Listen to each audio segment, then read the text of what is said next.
Good evening, everyone. Good evening, and welcome to the Cambridge Union. So, this evening we are incredibly lucky to be joined by Margaret Levi and Yanis Varoufakis, who are in conversation about whether or not economics can be a force for good. So they're going to this and explore it from a European. They will be in Cambridge for the next 2 days, attending the Cambridge Circus Conference, which is about the future of the economic discipline. Over the next few days, they'll be discussing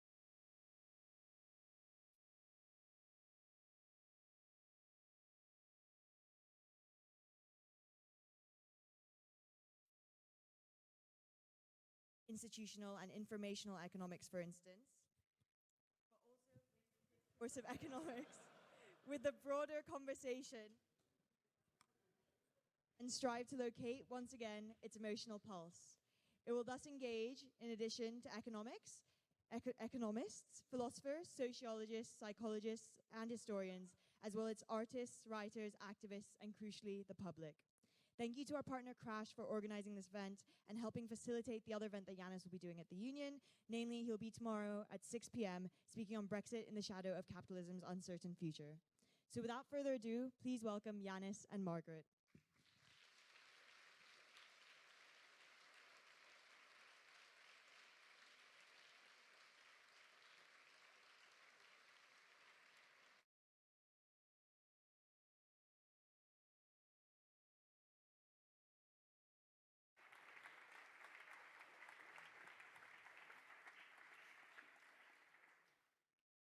Well, it's really a pleasure to be here. Yanis has been here many times, he tells me. This is my first time.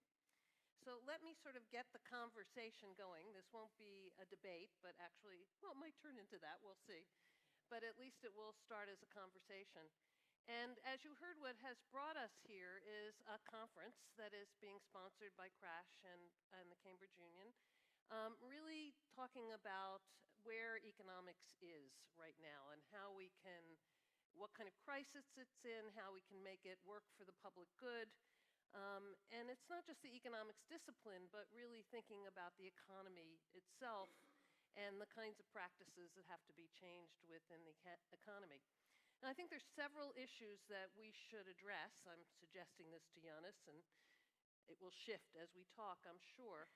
One is actually the nature of economics itself and how it needs to change, and we'll sort of start with that.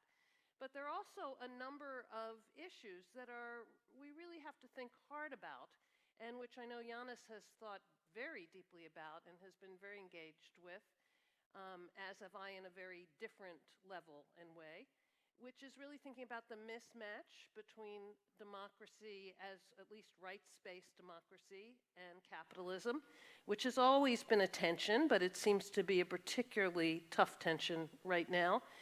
And I think given both of our interests, though there's several major crises affecting the world right now, including the massive refugee crisis, I think we should spend a little time talking about climate change and some of the proposals that are out there that really require a different political economic framework in order to resolve them.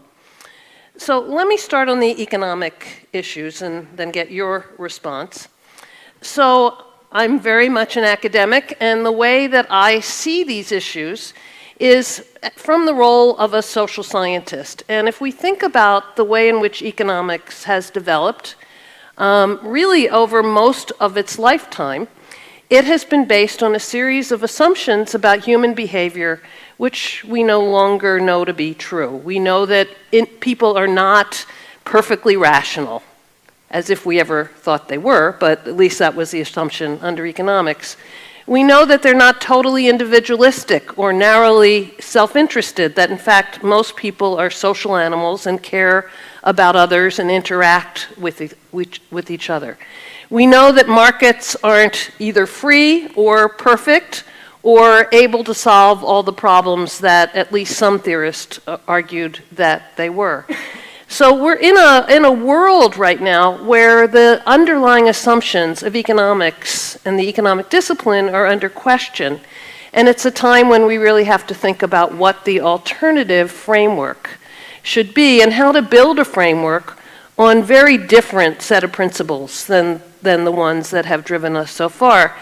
And what I want to add to that is that one of the things that we have to think about is that it's not just the assumptions that underlies economics, but economics has gained a certain currency in our world, a certain status. No policy can be done without the economists at the table. And I would like to give some status to some other people as well, equal status and equal voice. And I don't just mean political scientists like myself, or sociologist or anthropologist or psychologist, but I mean we really have to get people into the room who are experiencing the things that are happening in this world. And so that's going to lead us into thinking about what democracy looks like and what the ways in which government might decide things could look like. But Yanis, I'd be really interested to sort of get us going if you could give us some of your views about economics and where you think some of the problems are. Well, good evening, everyone. Thank you, Margaret. It's wonderful to be here and to be engaged in this conversation because economics, well, actually the economy is far too important to be left to the economists. This is not a statement that one could make regarding civil engineering. You know, if you want to build a bridge, you need a civil engineer. If you don't have a civil engineer, you're committing a crime against humans who are going to, you know, walk on a bridge that's going to collapse. But to answer your question as succinctly as I can, and then we can move on, the problem lies exactly there. The moment certain individuals, aided and abetted by an institutional framework that involved the academy, I'm talking now around the middle of the 19th century, and the way capitalism was transforming, took it upon themselves to elevate themselves to the status of engineer or scientist of society.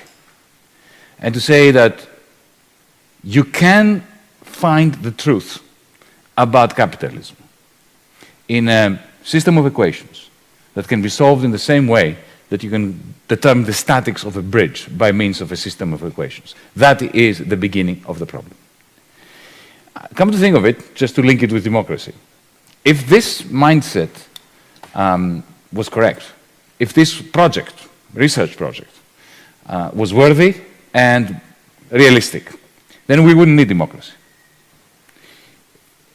Anyone who has suffered economics in their undergraduate studies will recall the third chapter of microeconomics. The first one is about consumers, the second is about producers and markets, the third is about general equilibrium.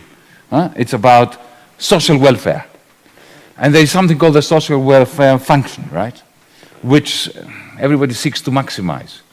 So if there was such a thing as a social welfare function that could be maximized by some computer or super mathematician, then what's the point of democracy? You would know, after having solved that optimization problem, what society should have. And then it would be just a technical matter of implementing it. What's the point of having debates? So one Chicago economist that I do really respect is Ronald Coase, who brought into the set of issues here that that in fact you need government, even though he didn't quite say that, but that was the implication of what he argued. What he argued was that there was no way to figure out how a polluting factory, who had to deal with that, who was supposed to suffer, who was supposed to pay. And it turns out that what he argued was misread by most of the other Chicago economists who thought that he was saying you don't need government, that you assume perfect transaction cost, and somebody's just going to have to, whoever's got the most benefit from it, that's perfect. In fact, he was saying that you have to compensate those who are the losers in a particular set of arrangements because there aren't perfect transaction costs, there aren't perfect property rights, which means that you need government, right? So the first piece of this puzzle is that we need some government in there, and even some of the Chicago economists themselves who thought they were in denial of government begin to recognize the importance of government. Once we need government, we also need to think about how government is going to be accountable. So I don't think that economics necessarily assumed that you don't need democracy. I think that they actually assumed that democracy was absolutely essential to the protection of free markets. and that it was absolutely essential to the kind of privileges and rights that certain people got and other people did not. Well, we need, like every sect, every religion, economics too has the canon and several heresies oscillating around it. The canon is not Coase. The canon is not Hayek. The canon is not even Friedman. The canon is general equilibrium. The idea that it starts small. You have a farmer's market, and demand and supply determine the point of equilibrium which sets the price that clears the market. And then if you say, okay, well, if that applies to one market, it applies to two markets, then you have a vector of prices, and each of these prices clears every market, and that would be the ideal world in which there can be no gains by anyone without somebody else being a loser, the Pareto criterion. And then you go beyond that, and you prove the theorem that under certain circumstances, social welfare is maximized if you can define social welfare. That is the canon. That's the Pope, if you want. And then you have Luther and Calvin and the various Arian. Now I have a theologist here looking at me saying, what the hell is this guy going on Well, about? it's also the case that Luther and Calvin broke up the church. Yeah, sure.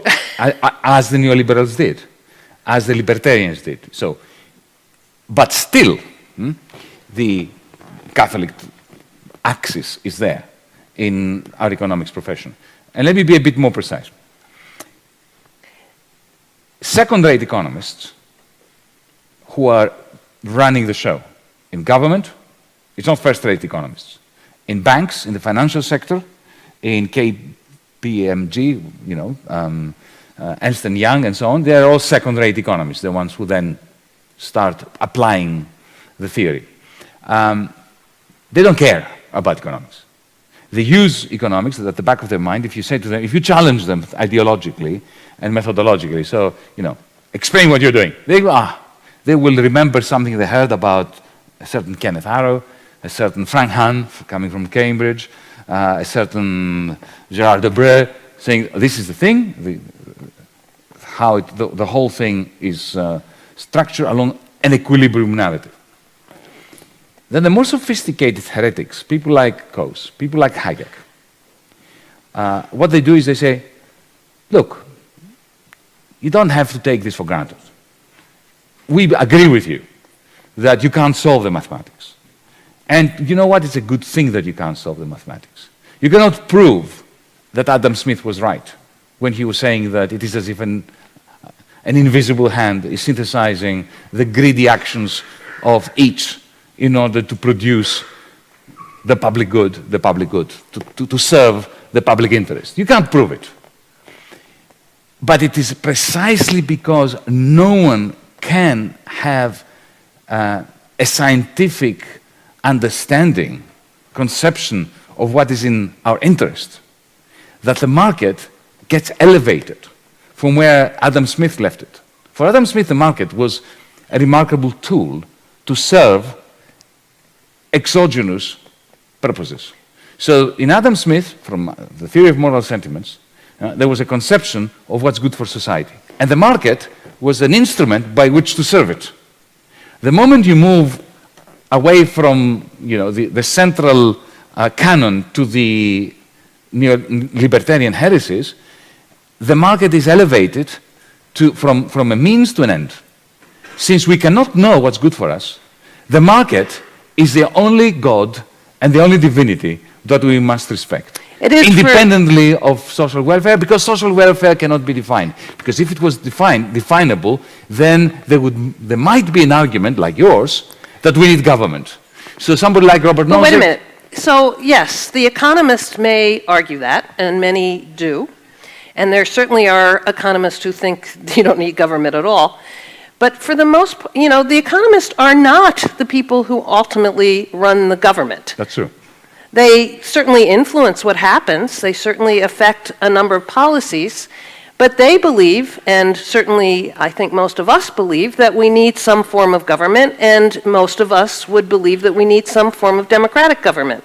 So I see the biggest problem right now is that the kind of economic modeling that had become popular and that was very mathematical, or that was the kind that was actually beginning to influence policy, lost track of how it had to align itself with actual democracy and with democratic accountability and with what it means to have something more important, I think, than economic equality is political equality.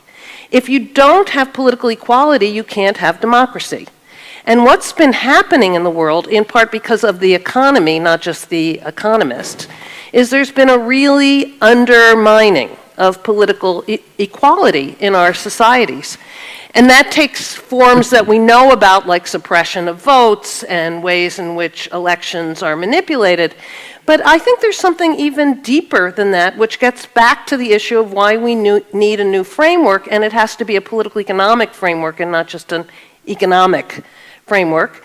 We were talking a little bit about this at dinner, and you called it ideology and I called it beliefs.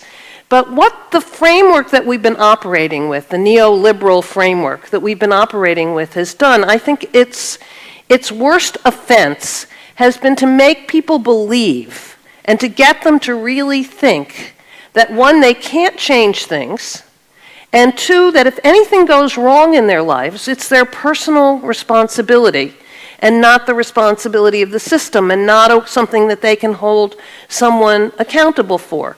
And the economy and economists have helped to create that situation, both with the kind of ideology that they have perpetrated through neoliberalism, those who support that particular perspective, but also with the practices of the economy that have developed over the last decades or longer, which have undermined political equality by giving corporations and big money undue influence within the polity. I mean, they've always had considerable influence, but it's gotten worse, not better, or certainly not gotten better.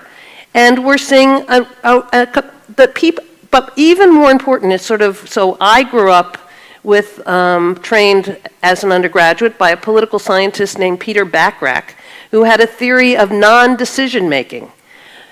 He was really worried about black Americans. This was in the 60s, dare I say. So, when I was an undergraduate. So he was really worried about the ways in which, even if they got the vote, even if they were in the legislature, they knew that their voice didn't count. So they didn't speak up. Why is this relevant to economics?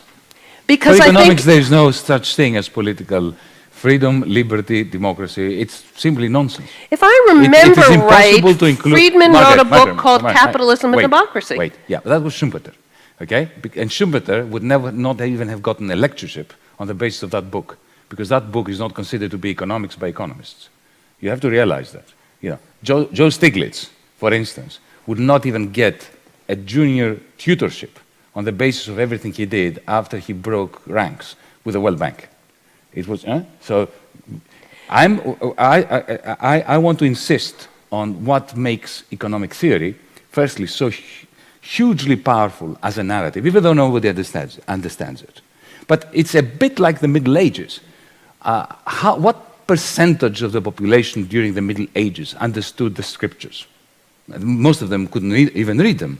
But the fact that there were the priests in the monastery who understood them rendered them supremely powerful at the discursive level. That is the role of the economists. And in those scriptures of general equilibrium, which is what gives huge discursive power to the economists who, unlike Schumpeter, unlike sociologists, unlike political scientists, can say, I have wrapped up everything that matters about the economy in a system of equations, and now I'm solving them in precisely the same way that Stephen Hawking or Einstein was solving the equations of the universe. That is a very powerful narrative. I think that there are two dimensions in which this narrative gathers strength and gathers power over governments and over people. The first one is we already mentioned that, and you made a very good point. It was when political economy turned into economics. Right. It ditched the political. And that happened when Jeremy Bentham's utilitarianism lost its moral, legal, and philosophical weight. And how did that happen? When they assumed that my utility cannot be compared to your utility, so there can be no such thing as average utility, therefore there can be no conception of the common interest out of our individual interest. Suddenly, utilitarianism was stolen by the economists, away from Bentham, it lost its character, it became a technical device. That was happening around the middle of the 19th century. Absolutely. Okay? So that's where we agree entirely. But marginal utility analysis is really the big change. No, but Bentham is marginal utility. The difference between marginalism, which we know as neoclassicism now, what Bentham was doing was incommensurability of utilities. No, but he was still operating within a very philosophical debate. Yeah, because he allowed my utility to be compared to your utility. And economics left that philosophical debate in the dust. Can I add my later, second dimension, because I think it's really very important. The second dimension is the way in which the sermons of the economic religion became the ones that steadied the hand of the financiers. You see, I don't believe that economists rule the land. I don't believe that economists are writing policy. I don't believe that economists are telling the financiers what to do. The economists provide the sermons that steady the hand of those who are doing whatever they were doing anyway. So a small example, right? Financialization. How did we move in the late 60s, late 70s, from the first phase of post-war capitalism, Bretton Woods, to the financialization gone amok period that followed? You had new forms of debt being synthesized on the basis of hugely complicated mathematical formulae. These formulae had one objective: to help the investor, the person who bought those financial derivatives, estimate the risk that they were taking by buying that asset and its expected value, both of them. But of course, for these formulae to work, they had to make certain assumptions. They had to fix variables, turn variables into parameters, like correlation parameters. What is the relation between my chance of defaulting compared to your chance of defaulting, like actuarial models have. Okay? Where did they find the audacity to determine variables that no one can ever know, unknowable variables, and to fix them as parameters? They got them from the equilibrium stories of the economists. And there were revolving doors between the economists who solved mathematical models and published them in Econometrica, who were at Harvard, at Princeton, and so on. The revolving doors, they would go through the back door into Goldman Sachs. They would provide the justification for the formulae that were used in order to fix the CDOs, which then blew up and brought us 2008. Okay? And that was a mutual reinforcement mechanism between awful economic theory that in order to work had to assume there was no such thing as money, debt, time, and space, because that's what you need to assume to solve the equations, right? And then awful financial tools of mass destruction, as Warren Buffett put it. And those two, if you look at it as a political scientist, as a sociologist, as a dynamic system, reinforced each other. So, if you solve the models at Princeton, you got huge research grants from Goldman Sachs. Then you went to Goldman Sachs, and you justified what they were doing. They were making huge quantities of money. They were giving it back to the university. The university president, or dean, or whatever, had no capacity. I mean, it would take enormous knowledge and courage for the dean or the president of the college to say to some economist who was bringing in all this dough from Wall Street, to say, you know what you're doing, you're a charlatan who is effectively... So, Yanis, I totally agree with that. So this is a dynamic process between, a little bit like the emperor and the archbishop, being codependent. I totally agree. That's one narrative. But I think there's another, and I think it's an incredibly important narrative that you're telling. And there's no question that part of the trouble we're in is because of the financialization, and as you describe it, and have described it before so well. But I do think there's this other narrative that comes from the commitment to what we've come to call neoliberalism or supply-side economics, which was a narrative that caught on in government. And it became, and it has a very different process than the one you're talking about.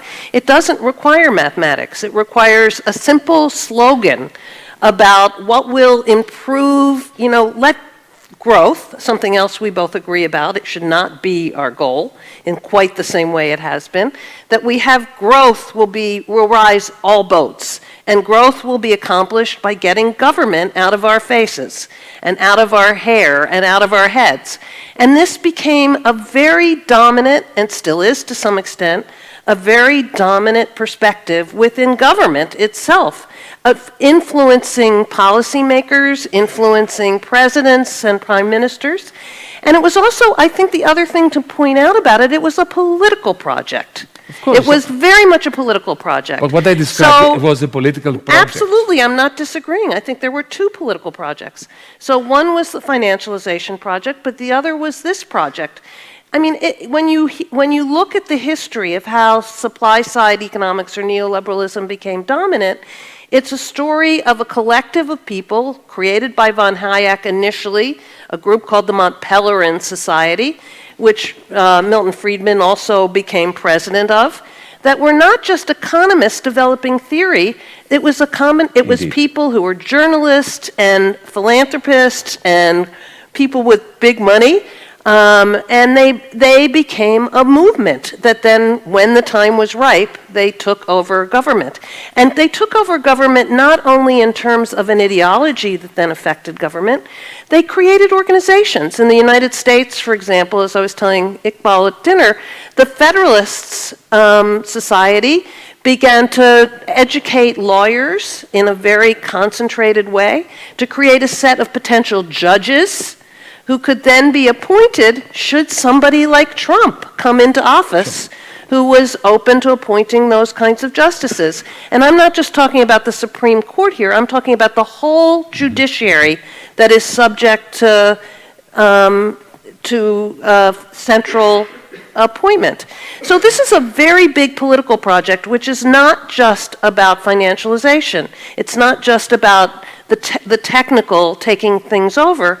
It's about a model of the way in which the world works and in which economic growth is fostered that becomes the mantra of government. And we've got to change both of those things. Oh, there's no doubt about that. There's no disagreement between us, Margaret. We may pretend to disagree to make the proceedings more interesting, but we're telling the same story from different angles. Trying to get my point in. Allow me, however, to say that if you really want to look at the history of supply-side economics, okay, there is the Mont Pelerin Society. There is Hayek, who didn't give a damn about mathematics because for him the market was the objective. It was not a means to an end, as I said before. But Friedman, you mentioned Friedman. Friedman's job was to go to Chicago from the Mont Pelerin Society, because Hayek was not appointable to a tenured chair, to go to Chicago and tell the same story and prepare the takeover that you were referring to, using the mathematics that I was referring to. So if you look at the supply side story, it starts with effectively, and since we are here in Cambridge, it's important to mention that, deconstructing Keynes. Yep. Okay? Effectively returning the pre-Keynesian idea of a perpendicular supply curve for the economy. Saying, in other words, that we live in the best of all possible capitalisms, and there is nothing you can do if you're in government, from the treasury and so on, in order to improve the performance of the economy. Whatever you try is going to damage the capacity of the economy to produce goodies for people. But the way they tried to prove that was by entering those mathematics and finding a solution to the equations that I was referring to before, in a way that was quite brutish, and which imposed the supply-side conclusions upon the theory. And again, because we're in Cambridge, I think that this is something that we must mention in relation to what Margaret correctly said.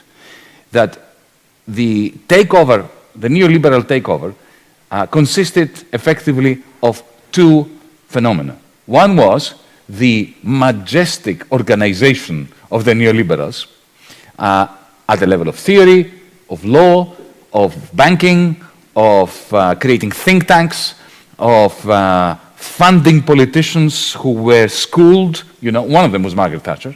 Yep. You know, Margaret Thatcher's "There is no such thing as society" is a direct repercussion of the work of Robert Nozick, of Friedrich Hayek, and of Friedman. So there was a continuity between their mathematics, their metaphysics, their funding, their politics, their think tanks, and so on. So that was one thing. The other thing was the collapse of Bretton Woods. Because Hayek, up until 1971, was a figure of fun. Nobody took him seriously. A tiny, tiny, tiny number of people, you know, were taking people like Friedman or Hayek seriously. It was the collapse of the planned phase of global capitalism after 1944, which did what? Fixed exchange rates, imposed capital controls. You could not just send billions at the touch of a button from one place to another, destabilizing through these massive tsunamis of financial flows, economies like Argentina, like Turkey, like France, like Britain for that matter in the 1970s. Okay? You fix exchange rates, you impose a single currency effectively, and you have a hegemon, the United States, that was recycling the surpluses of the world, which were American surpluses to begin with, and the deficits. The moment the United States lost its surplus position, that system collapsed. You have to remember, and that is, I'm going back to finance, because finance is a very important part of the post-war story, the fall and the rise of finance. The fall happened when in 1944, Franklin Roosevelt imposed one condition on the proceedings at the Bretton Woods Conference, and that is that no banker would be allowed through the door, that they should not be part of the design of global finance, which is remarkable in today's circumstances, right? So bankers were effectively eliminated. Banking became boring. If you look at the profit rates of banks, they were tiny. If you look at the significance of the banks, they were insignificant. The significance started rising the moment that model broke down, and you had a combination of inflation, which was necessary in order to devalue the level of the American debt that was the result of America losing its surplus position and going into a deficit position. The inflation was then used by the Montpellier people, by Hayek, Friedman, and so on, and stagflation, to create a moral panic about the loss of savings of the middle class and so on and so forth. Paul Volcker comes in with 23% interest rates, and then you have austerity. And at the level of politics, they are taking over the narrative on the basis of the perpendicular supply curve of initially Margaret Thatcher, Ronald Reagan, which of course then they ditched within a few years from taking power and privatizing the commons and privatizing everything. They ditched it because they themselves didn't believe in it so much. But they used the economic model and the mathematical solution to the general equilibrium problem. And why I think this is important here is because I feel ashamed and saddened by the fact that Cambridge used to be the only counterweight. Cambridge economics was the only counterweight to that school of thought. It was. That dragged the world through the mire. And today Cambridge is utterly insignificant in the world of economic thinking. This must change, and it is your business to change it. Well, that's part of why we're here, right?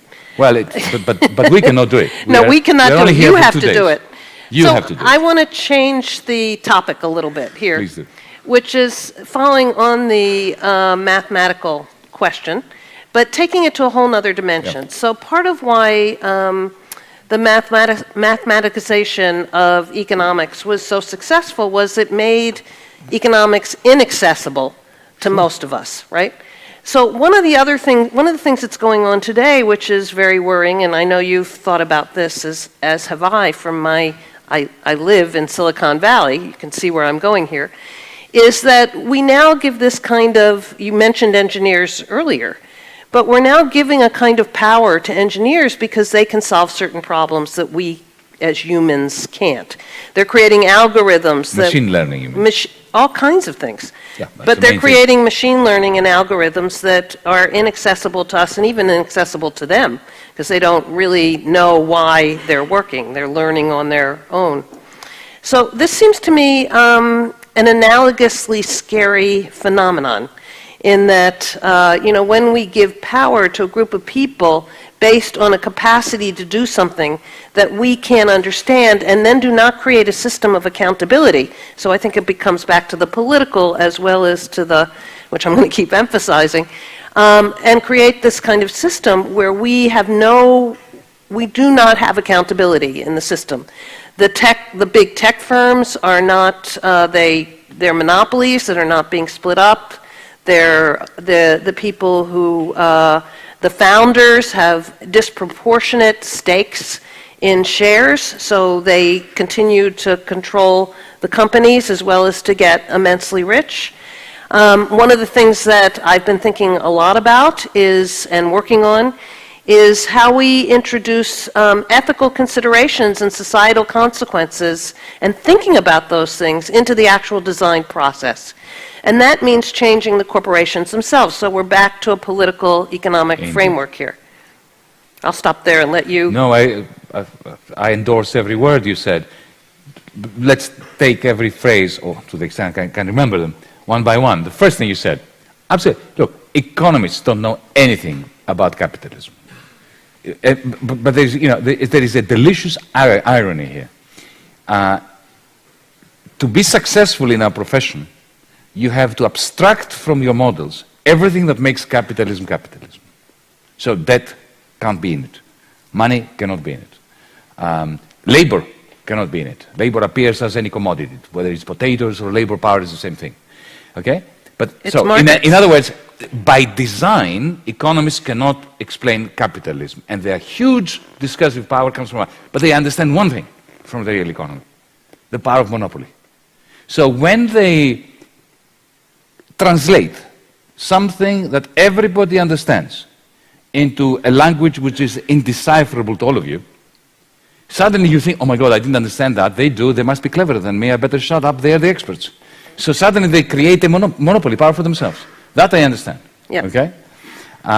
Now, the point you made about the engineers, I have enormous respect for engineers, and as you can tell, precisely zero respect for economists.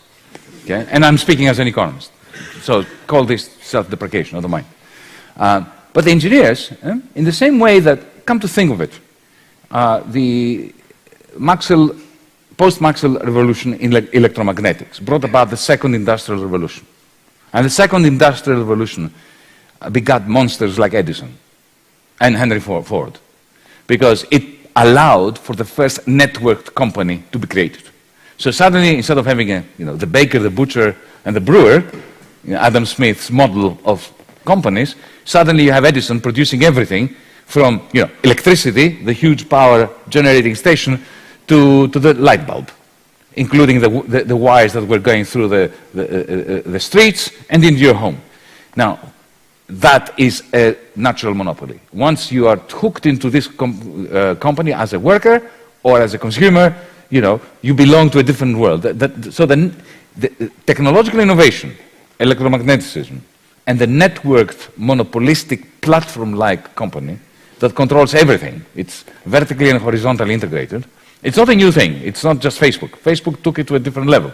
Oh, we've had monopolies before, yes. That's right, but network monopolies. So there's the difference. It's one thing to be Standard Oil. You have the monopoly of oil. But Edison was a good example. Right, that's why I said we've had those monopolies of a network that is totally horizontally and vertically integrated. And then you have the mega banks, because you need mega finance to finance those mega networks and so on. So that's all old stuff. But you're right. With artificial intelligence and the internet, now what you have is, you remember that fantastic book by John Kenneth Galbraith, The New Industrial State, in which he refuses to talk about capitalism. This is 1965? Thereabouts. Thereabouts. Mid-60s. He refuses, he said, we don't live in capitalism, this is rubbish. He called it a technostructure. And by that what he meant was that the ideology of the market is superimposed upon a system which is controlled by a technostructure, these networked firms and networked banks that create markets which then they own. You see, in Adam Smith's mindset, which is what the Adam Smith Institute in pursuing neoliberal political economics is utilizing as the narrative, in that old-fashioned liberal, not neoliberal, but liberal understanding of capitalism, you know, the market is public. But then within the market, you have individuals, privateers competing with one another, producing good stuff, producing by means of the invisible hand, you know, the common good. But Galbraith's point was, folks, the marketplace now is private. They own it. So they control both demand and supply. They can determine what you like, not only respond to what you like. They can tell you what you like through advertising. This is 1965, well before Facebook. Now what we have with Facebook is the logical conclusion of this. You know, the most dystopic version of it, where you've got... Just wait, we're not at the most dystopic version No, but yet. it's pretty bad. If you think that Facebook pays 1% of the costs of producing Facebook to its suppliers, whether they're workers or engineers. 99% is produced by you guys. Yep. Or by government contracts. Right. Or by technologies produced by government contracts. So effectively this is massive wealth extraction from the rest of society. And in the process, the liberal individual never existed. But now it's become even more, it has receded even more into the past. Once upon a time, the idea was that as a person, you had aspirations, you had dreams, you had an identity, or you were constructing your own identity, and the market was a mechanism by which to serve your preferences. That was the ideology. Now, what I see when I look at young people, students and so on, angst-ridden because they can see that we're moving into a bipolar world, either the 0.1% or the other ones that drive Uber cars and are on zero-hour contracts. That anxiety is forcing them constantly to go onto Facebook to find out what kind of self is marketable, what kind of demand there is. So the engineers you're talking about, it's not the engineers, it's the private property rights over these means of production that are social production, totally privatized. I mean, capitalism was always predicated upon the myth that we produce individually and then the state comes and collectivizes through taxation. No, it was always the opposite. We produce socially and then some manage to privatize the wealth that we produce. Now we have this situation where Facebook, Google, and all the rest are making all of us work to produce their capital, they're getting their returns, and they then use those huge returns, huge economic rents, they're not profits, they're economic rents, in order to influence what we think, Absolutely. to usurp politics, and to usurp government. So how do we use that? That's what I am really interested in. We nationalize it. Yeah, we can nationalize. But I'm thinking more about how do we mobilize, not just nationalize. How do we use this fact that we can all experience and see that these companies are producing these inordinately rich people where others are not, that they put a lie to the kind of mythology of the ways in which markets work, that they're not really free markets, they're not really serving all of us, that they really raise the contradictions of contemporary capitalism. And I think they do. And I think that and I also want to say one other thing before I go on with that thought. So one of the projects that I've been, that's happening out of the center that I run at Stanford, and that has been really remarkable, has been studying people basically the age of those of you who are students here. Those who grew up digitally native. And what it's finding is not what you described about young people. It's finding that, in fact, you're discovering all kinds of new ways to connect to each other that we tried in our own ways, but without your technology. And that if that technology can be very powerful in order to bring people together across divides and across spaces that were never available to us in the 60s and in the 70s and until very recently. You're also finding new forms of identity, new ways of creating communities, new ways of solving problems.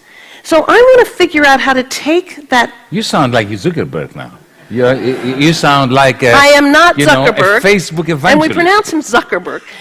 But several of you are calling him. Anyway, I'm not Zuckerberg. I'm looking at what is happening here. God, look, I did not come in my private plane. So, no, I think to say that there are some possibilities in the technology and some ways in which young people, these young people here and others, have the capacity to change the world. So, you and I are both concerned, and probably many people here, about climate change, for example. Well, the capacity to mobilize people around climate change, to be thinking about that, to share information about that, is really enhanced by the technology. So part of what we have to think about in thinking about a new political economic framework is to really think about how to control the technology as it is now so that it serves us, and then to make it serve us. And that seems to me a role that is partially getting government to act, so that it is intervening to ensure that there aren't so many monopoly rents, that the stakeholders have some say, that these companies aren't allowed to do things like allow the Russians to influence elections. I mean, all of those things need to be controlled, for sure. But we also have to recognize, as in the past, that these technological changes can be used to enhance us, to enable us to flourish, to be made to work for us. And so when I think about creating a new political economic framework, I want it to be an ethical political economic framework, what we call a moral political economic framework, but that takes advantage of where we are now, which is one that we have to recognize that there are these new technological possibilities, which in the hands of the next generation could be made to work for the good, just as electricity ended up helping us. And that we as a society really have to think about how do we use these technologies to help us build not just better economies and better well-being, but also how to create, and I come back to this question because I think it's a critical one. If we're going to sustain democracy, we need political equality. And these technologies can be used to help do that. And so I want to think about those questions. As long as we challenge and totally reconfigure property rights over the technology. I agree. We cannot do it simply by redistributing the profits of Google and of Amazon. We cannot expect governments to do the right thing on our behalf. Governments will always be in their pocket, not in ours. So we need direct action. I would like to see, for instance, an Amazon strike. People agreeing that for one day, across the world, we are going to protest the wages that Amazon pays its employees. And let's organize, like we have a worldwide protest on Fridays against climate extinction and so on. Let's say that for one day, nobody buys Amazon. Nobody clicks on Amazon. This is going to be so devastating for Amazon. It's going to crush its shares. It can have a remarkable thing. And I think that it would be possible to engage young people's native use of social media and new technologies to organize that kind of action against the owners of the technologies who are putting the technologies to use in a particular way that creates bad quality jobs for youngsters and so on. And we have to do something very similar about climate change. So I think that the issue, I agree, I'm all for the strike and I'll join it, but I think it shouldn't just be about the poor wages for workers, because that's actually something they keep responding to. So Amazon now has a $15 minimum wage, which is good in the United States, unfortunately. But what they have done, which I think is even worse, and this is not to defend the wage structure there, is to make us make us such consumer-oriented people, that this is how our identity is formed, by having these products and these shiny goods. And that's what we really have to strike about. That's what we really have to say, no, that is not the world we want. We don't want a world which is defined by what we own.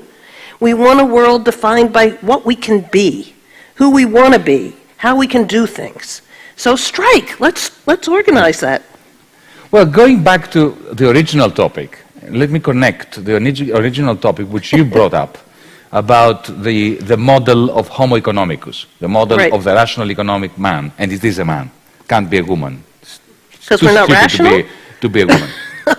Yeah, rational economic man, you know. But why can't it be a woman? Because we're not why can't No, because the rational economic man is so stupid and irrational that it cannot possibly be a woman. Okay. And when I say rational economic man, I mean the model of persons coming out of the textbook of economics. Because, you see, the reason why I'm connecting to this is this. Okay, ask yourself the question. How do economists, the textbook that all of you will have to suffer if you ever study economics, how does the textbook define rationality? Rationality is instrumental, means ends. So you are defined as a bundle of preferences that is exogenous. Your rationality does not have the right to pass judgment on your preferences. So if you have a preference for, you know, taking this bottle and smashing it against your head, that's just as good a preference as reading Shakespeare, right? So your reason has no capacity. The only thing your reason does, in a Humean kind of way, but in the brutish version of Hume, the only thing that your reason can do is can instruct you, given your preferences and your constraints, what maximizes your preference satisfaction. So if, you know, if bashing your head against the wall is that's what your rationality. Your rationality does not have the capacity to say to you, you know what, you want to be consuming like there is no tomorrow, but maybe you should be thinking of something else as a more worthy preference. Your rationality in economic textbook cannot do that. Because, of course, if it could, then you wouldn't be able to maximize your utility subject to constraints, and then the mathematics would not be solvable. Right. So I'm going back to the solvability. Yeah, no, the importance of embracing indeterminacy in economic theory is hugely important for getting out of consumerism as a mindset. And to do that, we have to challenge the concept of rationality that economists, you know, after 5,000 years of a debate amongst the great philosophers and people on the street about what it means to be smart, what it means to be rational, what it means to be wise. That has all been destroyed and condensed in half a page of an economics textbook. A person is rational to the extent that it's always he can efficiently maximize his utility subject to his constraints. That is, if you want, the most toxic piece of political philosophy and moral philosophy, which underpins the whole mindset of consumerism, of treating others as a means to an end, of never being able to resist a net increase in your utility, even if it means that the world would be saved if you did. So challenging your own preferences, which is what, you know, used to be the mainstay of wisdom, has now been banned because it has been identified by economists as irrational. So that kind of rationality is only male and stupid. Okay. I think we should stop there. That was a great point to stop with in order to allow questions, which I believe is what we're supposed to do now. This chair is far too comfortable. We shouldn't be comfortable when we're having this debate. Don't you think? I'm not comfortable. Okay. I was. Well, I have my speaker, my little thing on my back, so when I lean back like this. Okay. Who is moderating? Yeah, we can't call on people, so somebody... Come on, Rachel, get up. Do your job.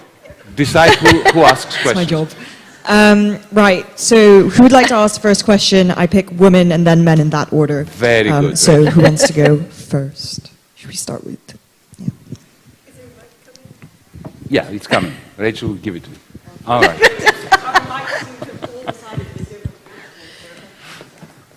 Thank you both so much. I couldn't have asked for a better launch for the revival of the Cambridge Circus, and I'll also use this to make the plug that if any of this appeals to you and you want to join the epistemic revolution, we have a hashtag Cambridge Circus, so do please follow our activities and we'll be having many more conversations of this kind.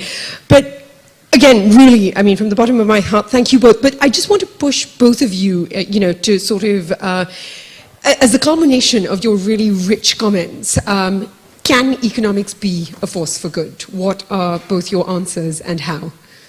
Yes, as long as it embraces indeterminacy and stops pretending that it is possible to separate the political, the psychological, the artistic, the philosophical from the economic. I agree. I mean, I think one of the problems with economics is that it is what we've talked about. But I think its salvation, I mean, it has a lot that it has taught us. I mean, you're a card-carrying economist. I'm a partial card-carrying economist. And I think the way in which you can think about not rational human beings as being, I think we are rational, but we're not perfectly rational, and we have other things we care about. So thinking about the ways in which we make decisions that uses some of the economic theory, I think, is useful to us. But it's not useful by itself. So I'm really an advocate of a new kind of, sort of going back to what we've done in the past, but moving it into the future version of it. We used to have philosophy, politics, and economics as a major thing. It's not so much anymore, but except in the other place, which produced terrible prime ministers. And it's not even such a big thing in the other place anymore. But I was just on a panel with Raj Chetty, who's a very famous contemporary young economist, and he was advocating along with me the importance of, if we're going to really solve the world's problems, which is, we need economics, but we also need a lot of other things. And so the world that we have to live in now is not an economist or anything else just making a plan on his or her own, but as part of a collaborative of all those whose skills are needed, because none of us can know everything or specialize in everything, all those whose skills are needed to actually solve that problem. So engineers, political scientists, sociologists, anthropologists, philosophers, physicists, if we need them, all together, working together to solve the problem. Wonderful, thank you. You have a question up there? Given that there's quite a few financial incentives to keep the current system as it is, like what you mentioned with Goldman Sachs. Oh, there you are. Do you see sort of any sequence of steps to get us to this model of economics which you want, which is not just completely revolutionary? Or do you see any sort of mechanisms which could get us there step by step? For example, something like quadratic voting or something. Sorry, I couldn't hear what that last one was, the progressive. I said something that might be able to get us to this model of economics which you suggest, which is not just entirely revolutionary.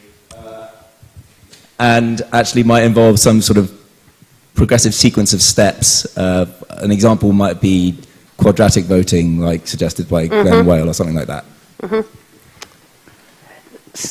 You start. Okay. So I think the first step has already been taken, in the sense that we're at a moment when the current way of thinking about things is clearly failing us. And we're seeing that in so many ways, that so many people are dissatisfied with the political economic framework in which we're currently existing. And it's taking all kinds of forms, some positive, some problematic. Okay? So I think that's step one, to create the space where some change can occur. I think there are a lot of very interesting experiments going on, which I think we need to pay attention to in a more systematic way. So you mentioned quadratic voting. That's one of the kinds of experiments that's going on. Glenn Weil's work on some of that.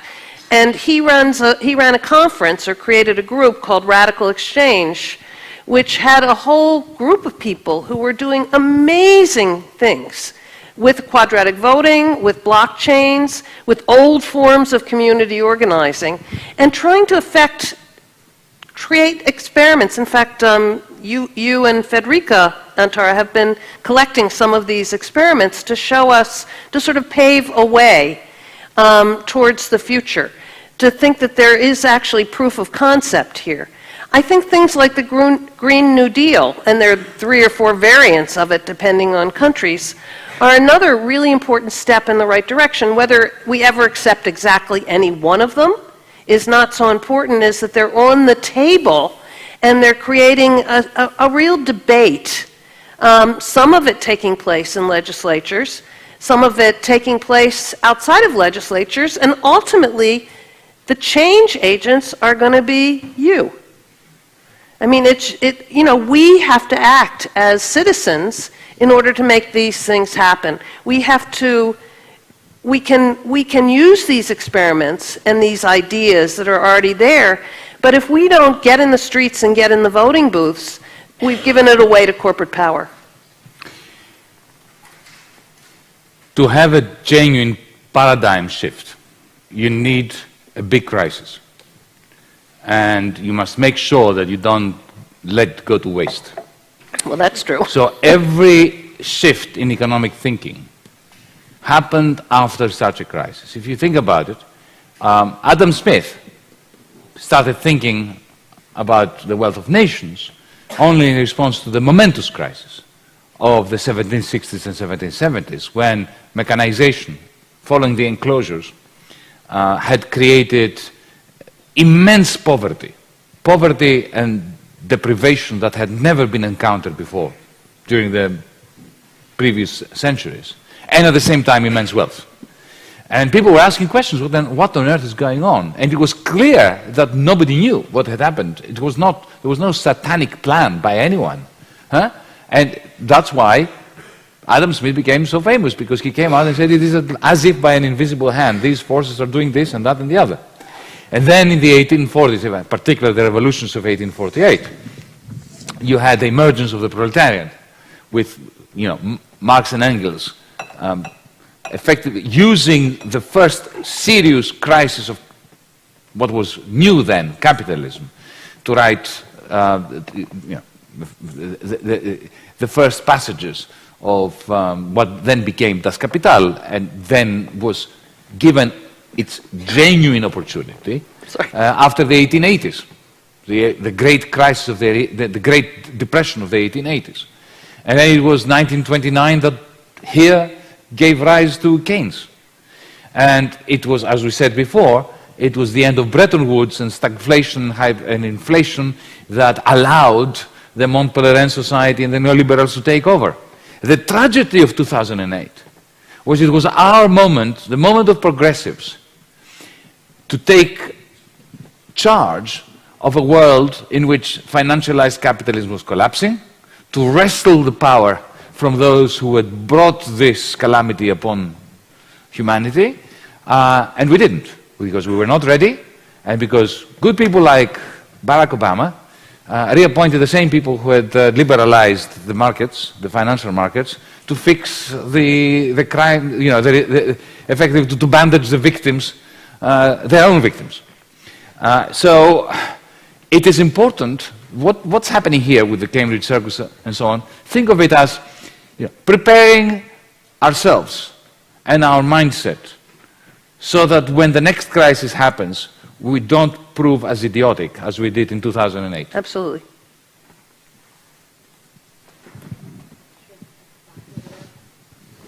We need a microphone. There it is. What was the biggest mistake that each of you made in your career in terms of understanding economics? Well, I'll tell you that. I will answer that first. I'm not an economist. There, she's free. Scot-free. The biggest mistake was when I was younger and more stupid than I am now.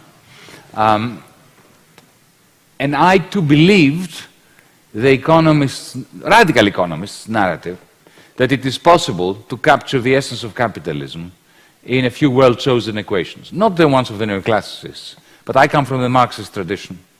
And looking at the way in which Marxist thinking transformed from the dialectical Hegelian early start into the equations and schemas of reproduction of his later work, I thought I agreed with him that this was the way to go.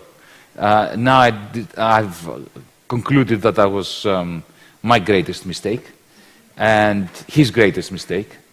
Keynes' greatest mistake was that he confused his readers and himself in the general theory by trying to tell a story which was absolutely important. And what was the story? That we're damned if we know. That was what it was important. If you want to summarize Keynes' general theory, that's it. We are damned if we know. In other words, because there is indeterminacy, there is no direct correspondence, one-to-one and on-to relationship, in other words, a mathematical function, relating the rate of interest with the level of investment. This is where the predicament we find ourselves in today.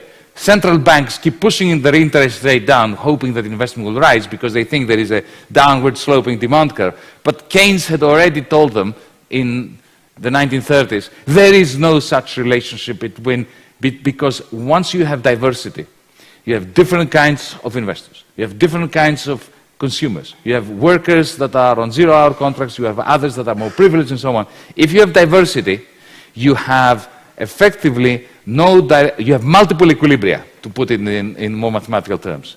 And some of them are terrible, some of them are better, some of them are mediocre.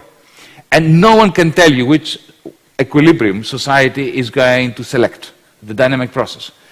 But even he had this fantastic idea, that was why we remember of Keynes fondly, and why he has empowered us. But in the same book, he tries to fix it, and he has silly little models and diagrams with the marginal efficiency of capital and so on, because the lure of mathematics and determinacy is extremely powerful. You know, it captures you. Everybody wants to be the scientist of society and to solve it. If I give you two equations in two unknowns, I think that most of you will have an urge to solve it. And without knowing what these are. And, okay, if x equals 3.4, so what? So that was my greatest mistake as an economist.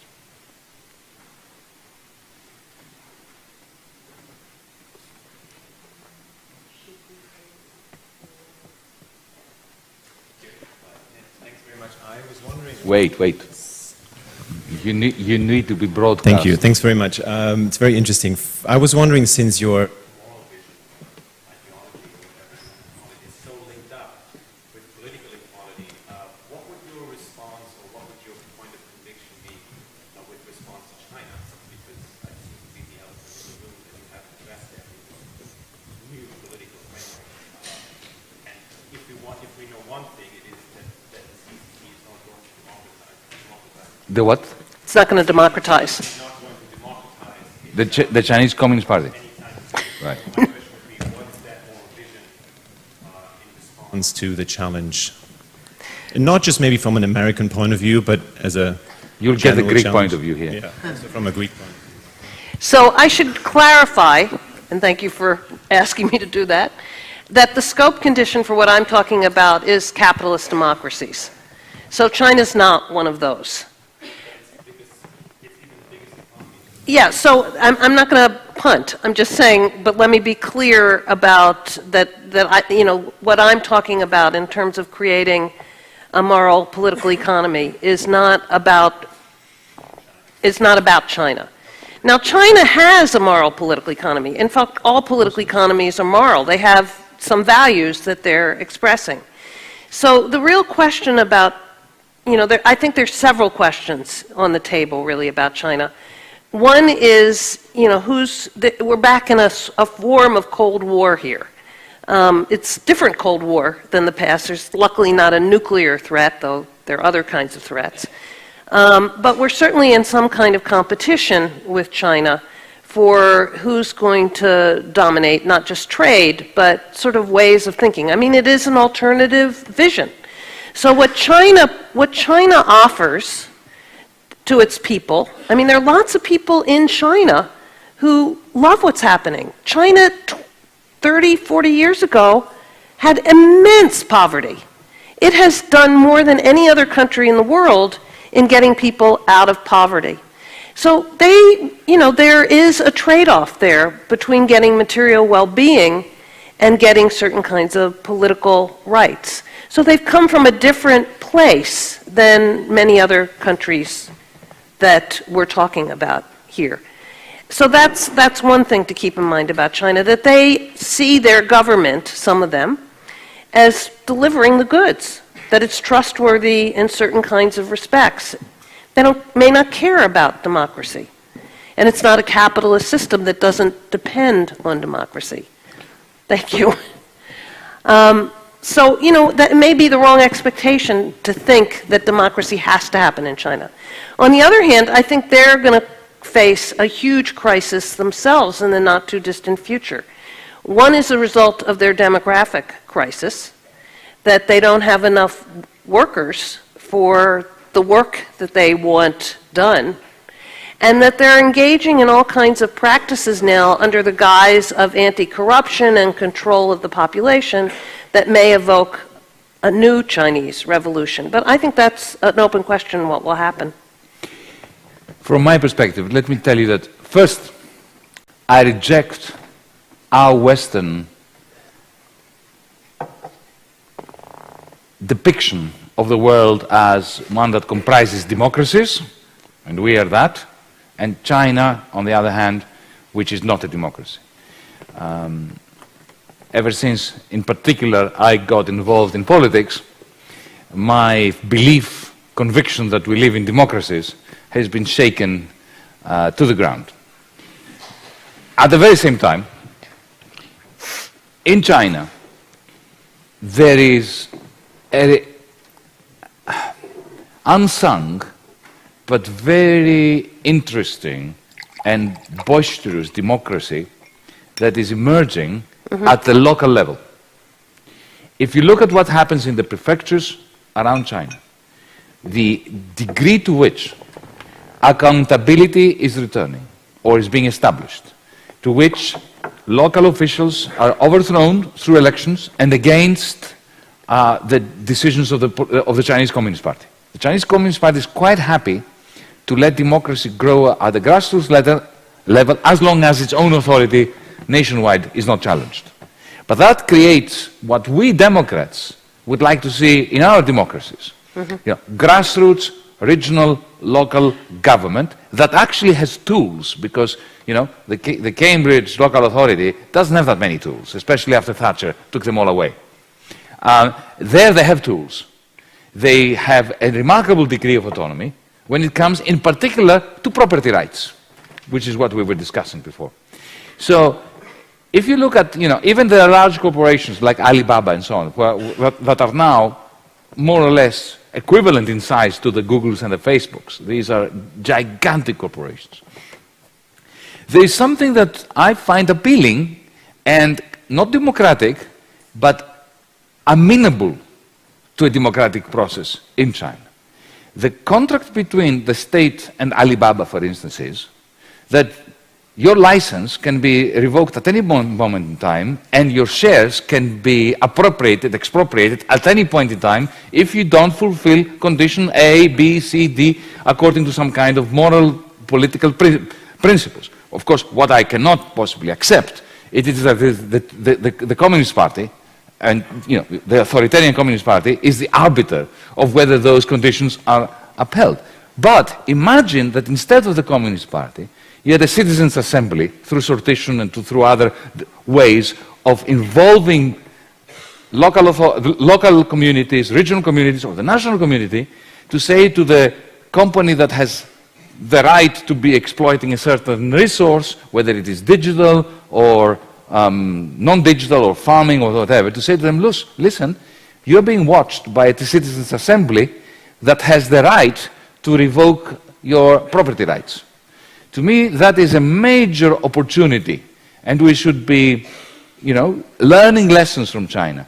As for climate change, do you know that in the last 12 months, in China, new renewables were introduced that produce, amongst them, only the new ones of the last 12 months, produce more electricity from renewables than the sum of all kilowatts produced by France and Germany. So, yeah, whereas we are talking about the Green New Deal, they're actually doing it. And, you know, to the extent that the demos needs air to breathe, and it needs to be able to tackle the challenge of climate change, we have to learn a lot. And what really upsets me is the way in which our own political regimes are treating us like complete fools. I remember George Osborne, your very own George Osborne. Remember when he was Chancellor of the Exchequer, and he went to China and said to the Chinese, "We are your people. Come to London, we will make the city the renminbi center of the world, and you can have anything you want." So we went from that to the demonization of China today by the same people, by the same governments. Now, clearly, China is what it was back then today. I mean, if it deserved criticism then, it deserves criticism today. But to go from one to another, to go from the country whose economic policy saved more people, saved the world after 2008. Two things saved capitalism, if you want, from completely collapsing: the Fed and China. And to have Trump portraying China as the great enemy that needs to be put in its place, and the whole process of effectively building up geopolitical tensions that Obama started, by the way, with TPP. The whole point of TPP was to encircle China. So I get really very scared about that, because I see a fading United States of America trying to preserve its exorbitant privilege through increasing militarization and increasing trade conflict, a conflictual trade stance, with this portrayal of China as a dictatorship, whereas Trump's America is a brilliant democracy. Hardly. We have time for one last question.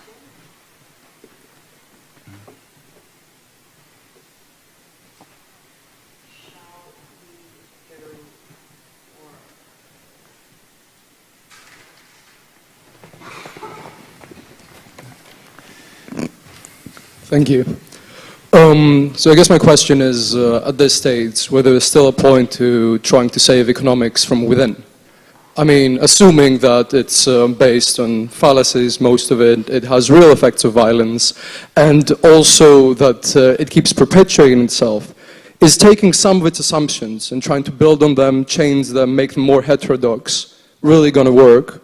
Or so we work without economics, so we work from other disciplines in order to critique it, to expose the real violence that is affecting, the way it sustains and develops relationships with domination, in order to undermine it. And also connecting to sort of something you've said, Yanis. You said that you were the priest who didn't believe.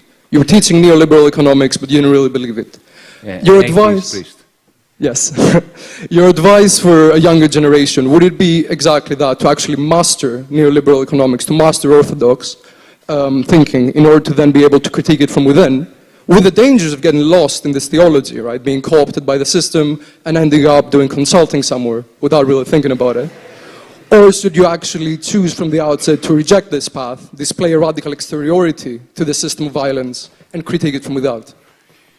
Well, thank you. This is a brilliant question. Let me say that, for a start, I believe that every citizen of the world should study, even on their own, you know, home study, the best of the neoclassical, neoliberal models, at least to understand their essence.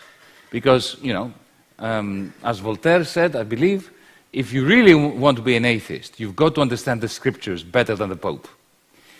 Otherwise, you know, you can't have a debate with them in the language of the establishment, and the language of the establishment is that language. So you need to speak it in order to, as a citizen, to participate in debates. If you don't understand the language of economics, if they can say something that bamboozles you on a television panel, right, that's it. You've given them a huge advantage, and an advantage that they don't deserve. Now, the question, the first part of the question, is one that gives me much more trepidation. Because, had you asked me 15 years ago, is it worth it sticking into, you know, staying within economics and trying to change it from within, I would have said yes. because this is what I was trying to do, this is what I was encouraging my students to do, this is what, with Nicholas Theocharakis, we taught together on a PhD program that was set up precisely for that purpose. I would have said yes. Now I'm not so sure.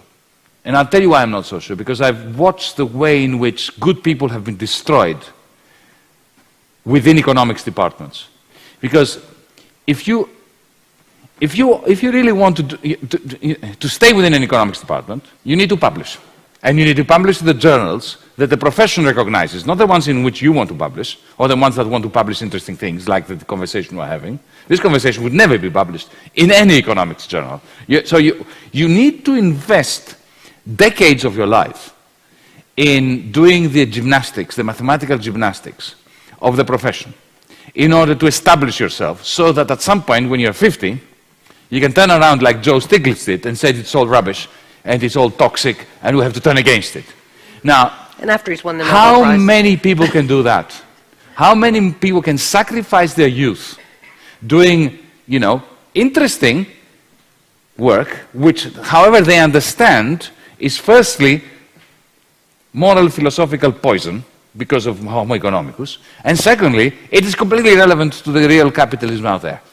You know, it is much more likely that at some point, if you keep doing this through the process that psychologists refer to as the removal of cognitive dissonance, that at some point you start believing in it. And you will end up like all good mathematical economists who become, in their 80s, social democrats. But then they have to reject everything they've done. And they go, you know, you have Kenneth Arrow, Nobel Prize, the whole thing. In the end, everything he was saying, when he was asked what was his view about George W. Bush's economics, it was all perfect, had nothing to do with his economics. So can I, in good conscience, advise young students to do this? I can't. So I want to be even a little more radical. I don't think it's just economics. I think it's all of our disciplines, that they're all reproducing that same kind of problem. I agree that we need to know enough to be able to speak truth to power, and that requires understanding some of the tools. But the silos that we have been placed in by the specialization of disciplines and the kind of credentialism that we have to achieve. Now, I'm not quite in my 80s, but I'm at that point where I can say throw it all away, is really problematic, and it's not a healthy way to learn.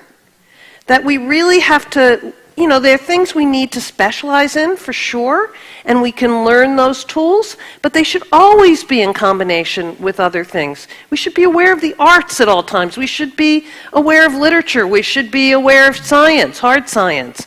We should understand philosophy. I mean, we need to go back, in a sense, and rediscover and then recreate in a new way what we used to call the liberal arts education, where it's not just these series of people in little tiny silos who can't even talk across the silos, can't even talk to their neighbor in the office next door because they're in a different subspecialty. So it's not just economics, I want to say. And if we really want to build a new political economy, we need all of us working together with our special skills and understandings and speaking to each other and understanding each other. Before you clap, can I say one thing? I'd never believed in the last 3 years that I would spend 1.5 hours with the good people of this country and not mention Brexit. So thank you very much.